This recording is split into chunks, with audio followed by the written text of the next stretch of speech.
Tonight is very special for those of us old-time Balmers. And a Balmer is just somebody who practices the Be a Loving Mirror program in their heart and in their family, in themselves and in their family. And it's our first time to have a whole family where 2 out of 3 people in the family are BALM coaches.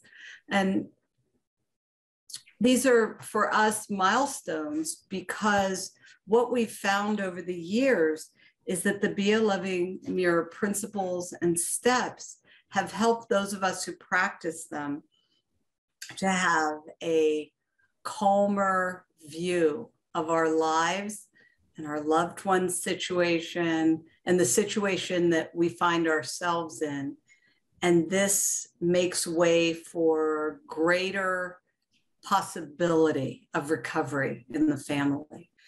You know, before BALM, there's judgment, there's fear, there's anger, there's discouragement. And after BALM, there's understanding and compassion and a sense of connection that was really always there, but had been clouded over by a sense of societal stigma, by the trauma of how difficult it is to watch someone who you love hurting themselves so badly. And there's a dis-ease in our families known as SUD, substance use disorder, or another use disorder. In some cases, it's mental illness. In some cases, it's mental illness and an SUD. You know, we have challenges just like everybody else. So what are you going to do about it? Are you going to be miserable? Are you going to hate your kid? Are you going to be like this all the time, scared, trying to figure out how to help them? Or are you going to open your mind and your heart to a new way of being that will allow you to grow in peace and grow in love and grow your family in a new and beautiful way? And the people we have visiting us tonight are all people who made that decision. When we talk about letting go in the BALM, we're talking about detaching from the expectation that everything will go the way we want it, not detaching from the person. Empowering the person to be who they can be, learning new communication tools, learning better self-care, finding out what it really means to have a happy and fulfilling life, regardless of other people's decisions. That's the path of BALM. And funnily enough, when we choose that path, our loved ones often make better choices for themselves. We can't guarantee it, but we see it every day. And we're grateful to have this path to travel on together. And the family that we're inviting now are a family of BALM coaches and BALMers. I'd like to introduce you to Kathy and Robert and their son, Tucker. Kathy and Robert came into the BALM towards at the end of their son's addiction, the beginning of his recovery. Is that correct? He was on his way. We had just set our last kind of healthy boundary with him. I had looked a lot of different places, a lot of different resources. I was a drug education teacher. We went to a therapist and, went to support groups and everything, but I just felt like it was all scattered. So when I found the BALM, I just loved it because it was under one umbrella. I think the important thing for us was that it helped us get on the same page also. We became a united front with Tucker. So it gave us common language and it gave us kind of a platform to take our recovery to the next level. And Robert, you came into the BALM after Kathy. Talk about what made you join in. I was very lucky because Kathy was leading the charge on this whole thing. And then when the issues with Tucker started popping up, she was front and center trying to do all the research she could possibly do. She had found the structure, the program that she had been looking for to help bring that peace back to our relationship with our son. And for me, it was really kind of bizarre because it went against kind of everything that we were thinking that we should do as loving parents. We've got to kind of, direct him. We've got to beat this into him. We've got to give him the tough love. And, when our eyes and ears opened up to the BALM, it was almost just the opposite of that.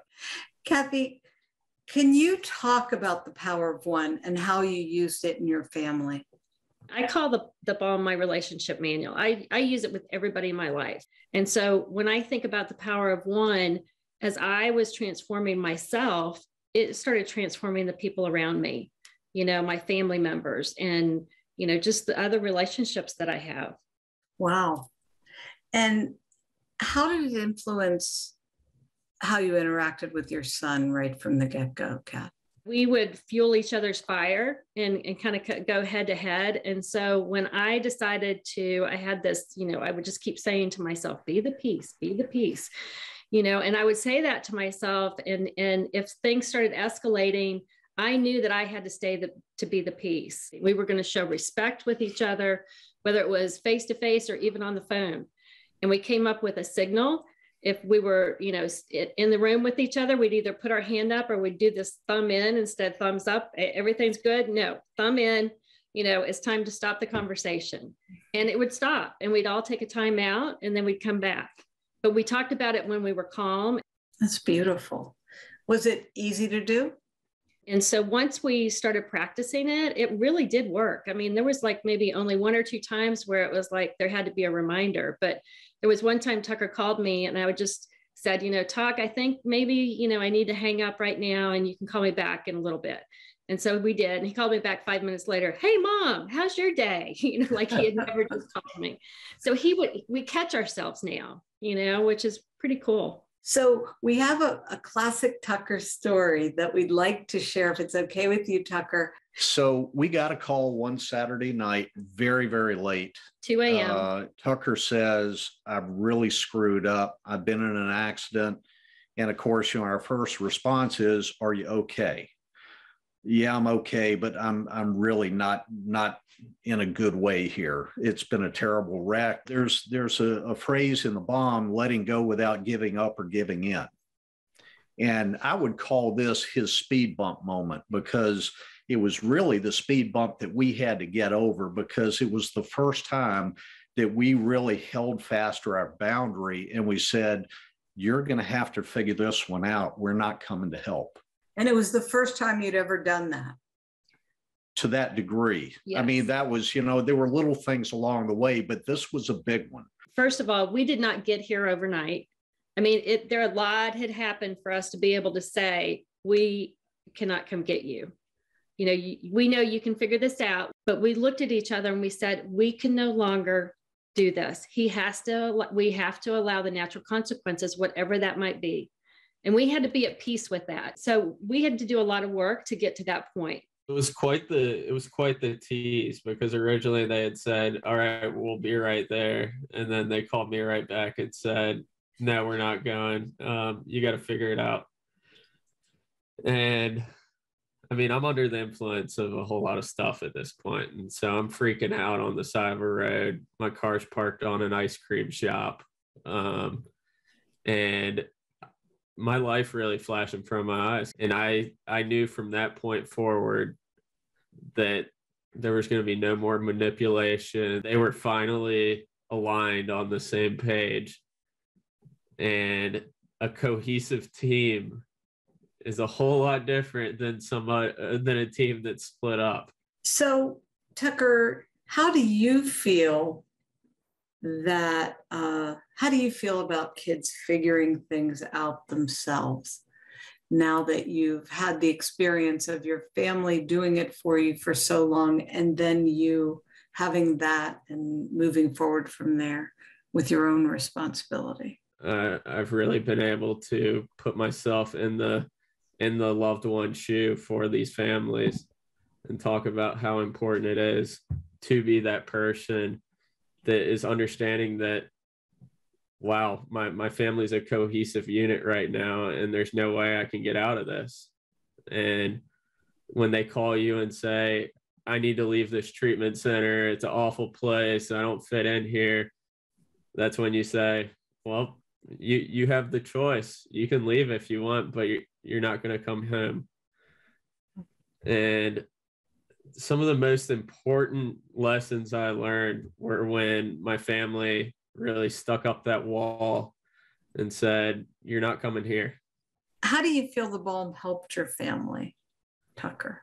I think the key points that really helped were mom and dad really letting go of the control and started asking me questions such as like, what do you think would be helpful for you?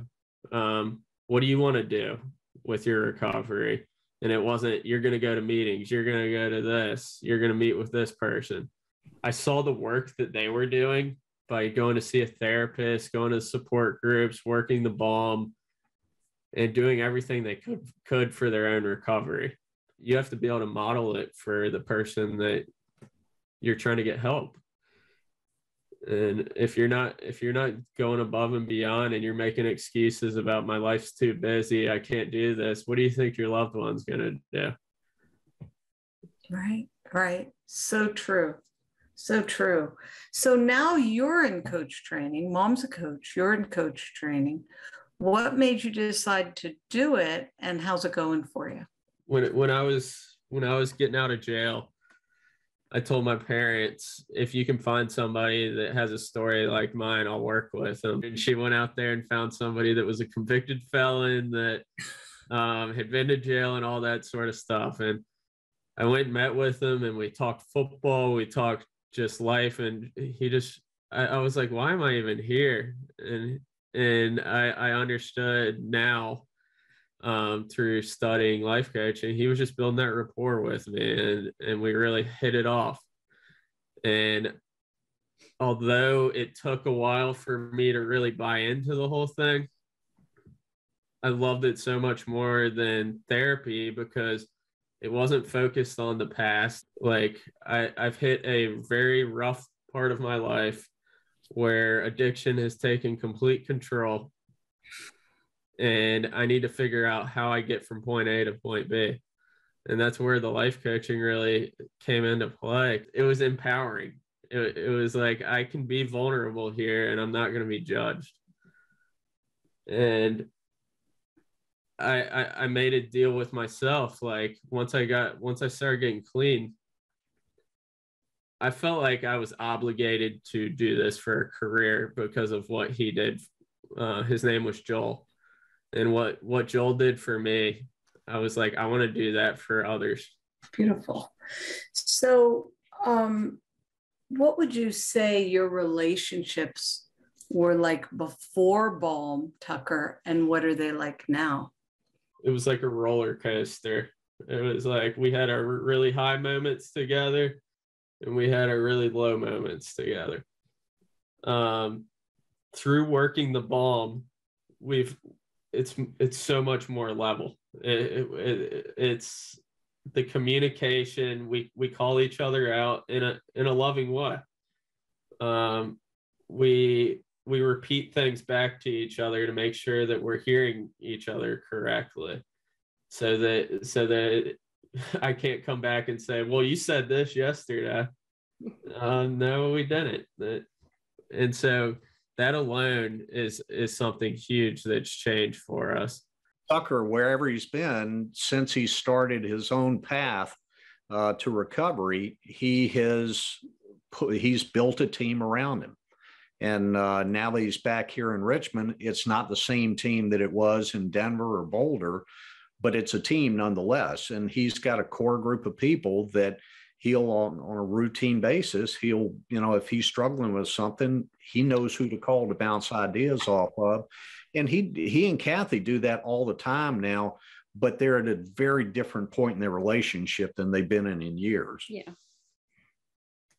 As Tucker told Kathy one time, Kathy was commenting that he's in such a good place and that she loves where he is in his life. And he said, Mom, I've never been in this place before. And it's beautiful for your son that he had parents with the wisdom to pursue whatever it took to find that peace and share it with him. Well, we often told him, we believe in you. We're just waiting for you to believe in yourself. And we're here to support anything that will help you get there. That's a beautiful note to end on. I want to thank everyone again for coming tonight. So if you're someone who is interested in getting into the BALM or into becoming a coach, please give Karen a call at 1-888-998-2256, extension 5, and she'll share all of that with you and help you figure out a plan. And we invite each and every one of you to remember to be a loving mirror.